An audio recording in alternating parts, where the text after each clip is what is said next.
오늘부터 우리는 데살로니가 전서의 말씀을 나눕니다. 우선 데살로니가 전서의 배경을 설명하겠습니다.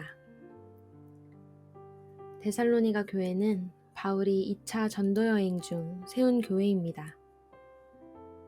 그런데 바울은 유대인들의 폭동으로 인해 갑자기 이곳을 떠나야만 했습니다.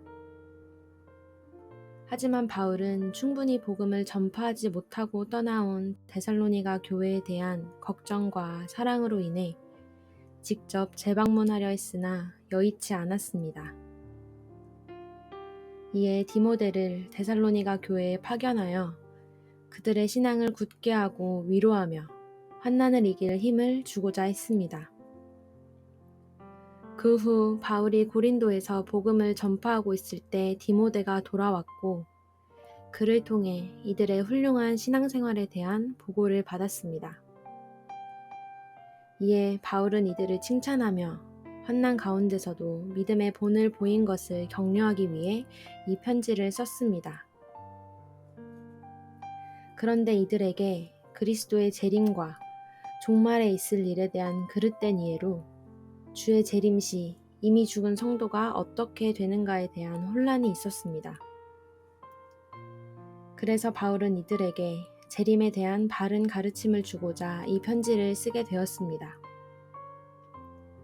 따라서 데살로니가 전서는 데살로니가 교회를 격려하고 위로하며 종말에 대한 바른 태도에 대한 교훈을 말씀합니다. 이제 데살로니가 전서 1장의 말씀을 함께 나누도록 하겠습니다. 데살로니가 전서 1장은 인사와 믿음의 본이 된 데살로니가 교회를 칭찬하는 말씀입니다. 이제 각각의 내용을 살펴보겠습니다. 1절입니다. 실로아노와 디모데는 바울의 동역자들입니다. 실로아노는 신라의 로마식 이름입니다. 이 이름을 듣는 순간 어떤 생각이 떠오르시나요? 바울과 신라 하면 빌립보 감옥이 생각날 것입니다. 바울이 복음을 전하다가 감옥에 갇히는 순간에도 함께했던 사람이 바로 신라입니다. 디모데는 어떤 사람입니까? 바울에게는 자식과 같은 사람입니다.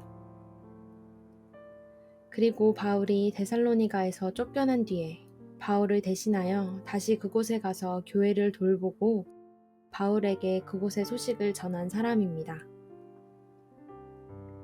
바울에게는 이렇게 훌륭한 동역자들이 있었습니다. 복음을 전하는 것은 혼자서 하는 것이 아닙니다. 복음은 함께 전하는 것입니다. 그리고 지금 바울은 이 편지를 고린도에서 쓰고 있습니다. 즉 바울은 고린도에서 복음을 전하고 있는 중입니다. 그런데 고린도는 바울이 복음을 전하는데 두려움을 느낄 정도의 장소였습니다. 이런 곳에 이렇게 훌륭한 동역자들이 함께한다는 사실이 바울에게는 힘이 되었을 것입니다. 그리고 바울과 실로아노와 디모데가 데살로니가 교회에 편지한다는 사실이 데살로니가 교회에는 힘이 되었을 것입니다. 왜냐하면 데살로니가 교회는 바울을 통하여 복음을 들었고 실라와 디모데의 보살핌을 받았기 때문에 이들이 함께 데살로니가 교회에 편지한다는 사실이 이들이 그들을 잊지 않고 있다는 것을 말해주기 때문입니다. 이에 바울은 데살로니가 교회에게 더 힘을 주기를 원합니다. 2절부터 10절입니다. 바울은 데살로니가 교회의 믿음, 소망, 사랑에 대해 기억한다고 합니다. 그래서 바울은 이들이 지닌 믿음, 소망, 사랑을 하나님께 감사하며 기도합니다. 그리고 바울은 이들이 하나님의 사랑하심을 받아 택함을 받았다고 합니다. 바울이 이렇게 말하는 이유는 복음의 능력과 큰 확신이 그들에게 있어서 이들이 짧은 시간에도 불구하고 바울이 감사할 정도의 믿음, 소망, 사랑을 지닐 수 있었기 때문입니다. 바울은 이들을 위해 자신의 일행들이 어떻게 했는지를 안다고 합니다. 그만큼 바울은 데살로니가 교회에 헌신적이었습니다.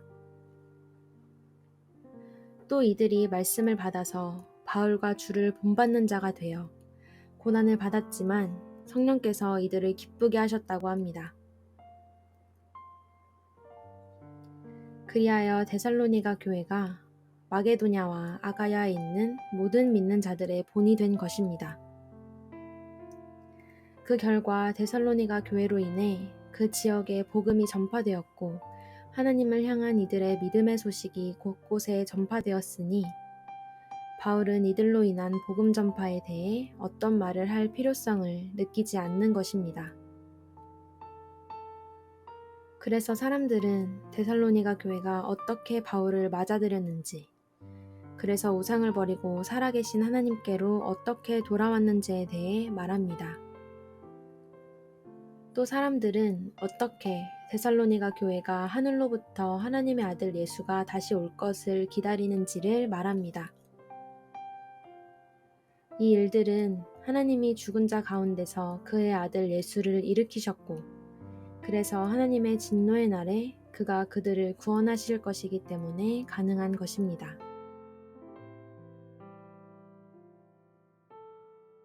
오늘 우리는 데살로니가 전서 1장의 말씀을 통해서 복음 전파에 함께하는 동역자들의 중요성을 보았습니다.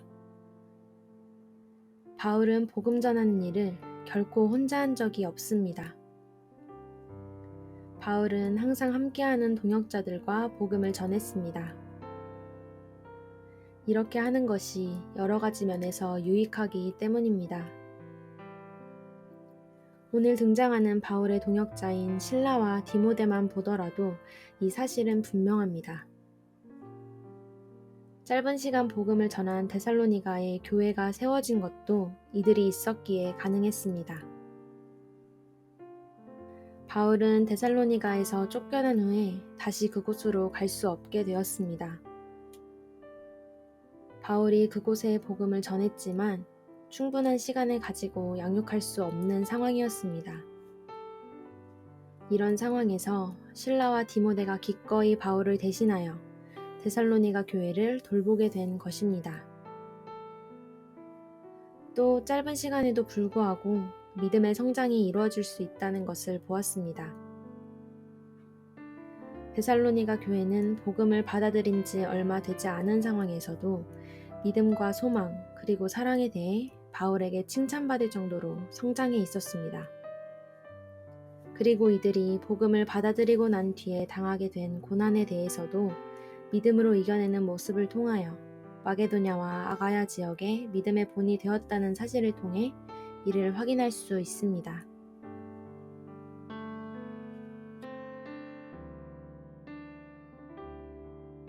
오늘의 말씀 묵상을 위한 도움입니다. 첫 번째입니다. 바울과 실로아노와 디모데, 이 사람들의 이름을 들었을 때 나에게 드는 생각은 무엇입니까? 그리고 그런 생각이 든 이유가 무엇일까요? 두 번째입니다. 데살로니가 교회를 통해서 나의 신앙 연수를 돌아보시기 바랍니다. 데살로니가 교회는 짧은 시간에도 불구하고 바울의 칭찬을 받고 각처에 믿음의 소문이 난 교회가 되었습니다. 이를 통해 나에게 주시는 교훈은 무엇입니까? 이상으로 데살로니가 전서 1장의 말씀을 마칩니다.